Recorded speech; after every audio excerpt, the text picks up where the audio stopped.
Kumusta mga kaibigan? Katatapos na po natin magmasa ng ating ensaymada, kaya linisin muna natin ang table. Siguraduhin natin malinis ang ating pinagtrabahuan.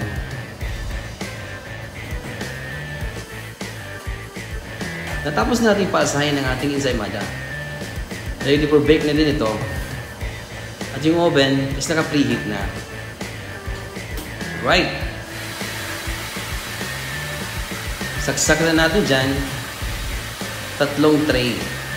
Actually, kasya ang 4 na tray dyan. Pero, pinatlo ko na lang kasi may 2 pa akong titira. After 8 minutes, ito na yung ating tinapay. Siguraduhin nyo kung hindi tayo papasok sa luluto ito. Sobrang init ito mga kaibigan. Kaya naka-gloves tayo. Medyo maingay yung ating oven kasi ito ay isang convection oven. Napakagaling ito. Ang gandang investment ito mga kaibigan. Time ulit tayo ng 8 minutes. Palamigin muna natin sa tray ang ating mga bread.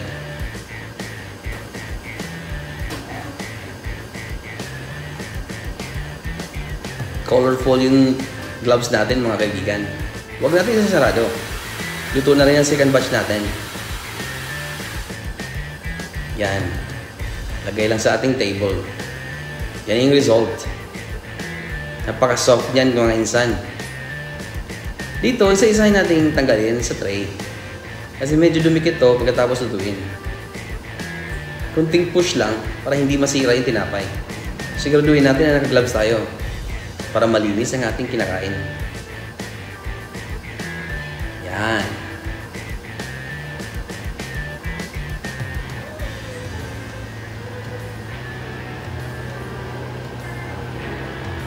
Ngayon ay sinasalansan natin ang ating mga tinapay para meron tayong space.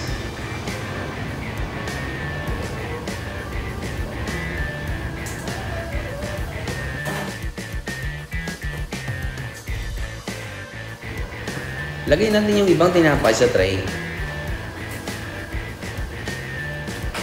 Ngayon magsisimula na tayo ng paglagay ng ating spread.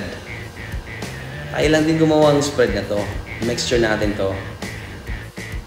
Bali, ito ay isang cream cheese. Pero tayo may gawa. Siguraduhin natin na talagang na-occupy lahat ang tinapay. Ganyan.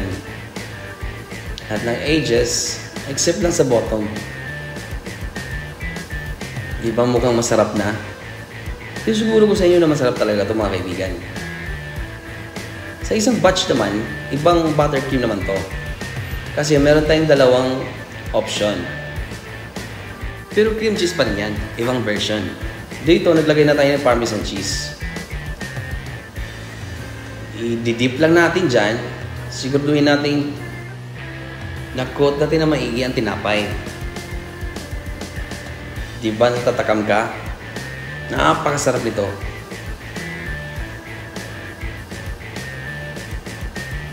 Huwag kalimutan mag-order para matikman ito mga kaibigan.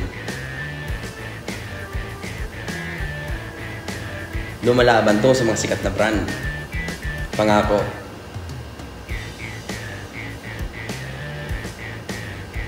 Yan. Siguraduhin natin na coated lahat ng area ng tinapay. Dito sa kabila is cheddar cheese naman. Yan. So, may 2 tayong option. Siguraduhin din natin na occupied lahat ng bread. Siguraduhin natin na properly coated yung bread ng cheese. Shred nyo lang na maayos.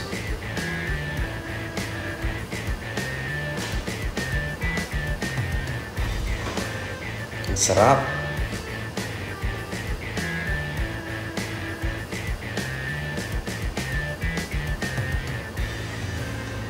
Malapit na matapos. Ngayon, ilalagyan natin ng white sugar. Taktakan nyo lang. Huwag masyadong madami. Kasi itong isang variant na to, hindi masyadong matamis. Yung isa, is yung mahilig sa matatamis.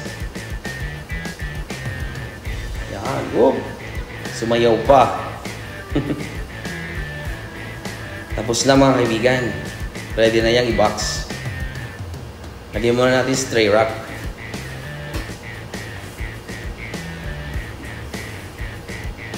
Again, linisin natin ang ating table.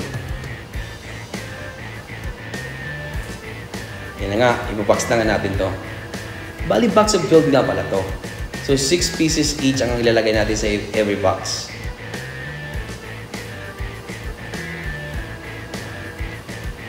Siguraduhin nyo mag-order kayo mga kaibigan.